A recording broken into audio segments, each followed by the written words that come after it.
دا انسان به په دغو پنځو شیانو باندې استعمالوي. خو چې هر وخت کې د حواس خمسه بریک سي، حواس خمسه سټاپ سي، مخکې تګ نشي کولی. الله رب العزت انسان ته یو بل قوت ورکړی، هغه داسې قوت ده چې نور معلومات دی بیا په هغه سره حاصلولی شي چې هغه ته ویل کېږي عقل. او چې کله د انسان عقل سټاپ شي، د عقل ودرېږي، د هغه نه وروسته درېیم شی چې په هغه سره ته علم حاصلوې، خپله پوهه یې حاصلوې، هغه ته ویل کېږي وحی. زه به یو مثال د تاسې مخته کېږدم. دا ناظم صاحب دا جلسهګاه جوړه کړې ده، په دې ډېره خرچه کړې ده، سټیج د شاوخوا پردې دي. موږ چې کله جلسهګاه ته رالو، موږ په سترګو باندې ولیدله چې دا خو ډېر ښایسته ځای جوړ شوی ده. اوس دا د موږ علم د دې په ښایست باندې چې راغلی، دا په ښایسته د حواسو باندې و چې هغه دغه سترګې وې. خو لیکن دوم شی بل و چې آیا دا خود به خوده جوړه شوې ده او که دا بل چا جوړه کړې ده. اوس موږ چې دا معلوموو چې د دغه دپاره به خامخا یو معمار و، یو څوک به لګیا و چې دا ډینټونه یې درول او سټیج یې جوړاوه. دا موږ په عقل سره معلومه کړله. خو لیکن دا دومره خلک چې دلته راغلي دي او راجمع دي، د سهار نه ناست دي، د موږ مشایخ اعظام د دومره لرې لرې ځای نه راغلي دي. اوس چې موږ دا معلوموو چې آیا دا ځای به د الله د رضا وي او کوم الله دې وساتي د الله تعالی د ناراضتیا ځای به وي، دا په حواسو نه معلومېږي، دا په عقل باندې نه معلومېږي. دا چې موږ تاسې معلوموو دا به په وحی باندې معلوموو. موږ ته د وحی د لارې نه موږ ته اسلام او شرعیت دا ځای راښولی ده چې داسې محافل چې په یو ځای کې جوړېږي او دومره لوی لوی اولیا راځي او هلته د قرآن عزیز، د قرآن عظیم الشان آیاتونه او د نبي علیه الصلاة والسلام اقوال په کوم ځای کې بیانېږي.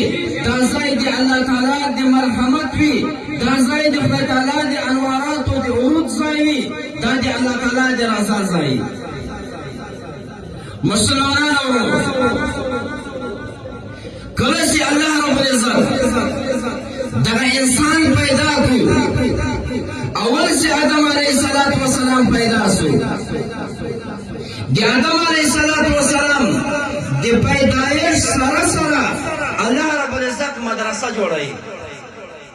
زه د خپلو مشایخو نه معذرت غواړم. اولنۍ مدرسه الله رب العزت هغه مدرسه جوړه کړله چې په دې کې چا داخله وکوله. یو طالبان هغه د الله تعالی مخلوق ملائکه ول، شیطان هم د دوی په صف کې و. دوم طالبان هغه حضرت آدم علیه السلام. مدرسه چیرې جوړه شوله؟ د آدم علیه السلام چې کله ډرنچه الله رب العزت پیدا کوي، هغه جوړوي، اسرائیل علیه السلام ته امر کوي هغه ځمکه چې په کومه ځمکه باندې د انسان د وخت د تېرېدلو استعداد او قابلیت په کومه ځمکه کې د دې نه شپېته قسمه خاوره راجمع کړه. په کوم ځای باندې چې خانه کعبه مبارکه جوړه ده، په دغه ځای باندې دا خاوره کړه شوه. 40 ورځې او شپې الله رب العزت مسلسل باران ورباندې وکړ. چې کله خټه خشته شوله، خمیره شوله، الله رب العزت د ملائکو په واسطه دا خټه د دې ځای نه نقل کړه، وادي نعمان ورته یایي، په کوم ځای کې چې مسجد نمیره جوړ ده هلته دا خټه وړل کېږي. بیا د هغې خټې نه د آدم علیه السلام ډانچه جوړېږي. 90 فوټه د آدم علیه السلام اوږدوالی او 10 فوټه د آدم علیه السلام د سینې مبارکې اصول. کومه خټه چې نوره پاته کېږي د هغه نه الله رب العزت د کجورې تنه جوړوي. حدیثو کې کجورې ته عمه ویل کېږي. عمه معنا د پلار خور، دا د موږ ضرور ده. خو چې کله هلته د آدم علیه السلام وجود ته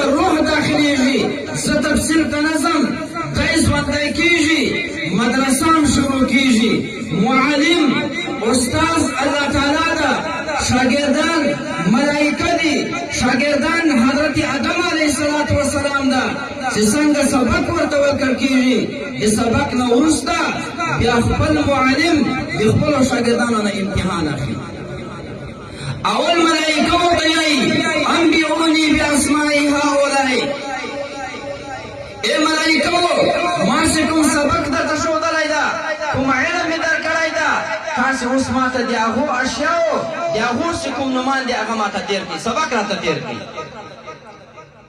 ملائکه عذر بیانوي قالوا سبحانك لا علم لنا الا ما علمتنا انك انت العليم الحكيم الله رب العزت دوم شاگرد را لټوي حضرت آدم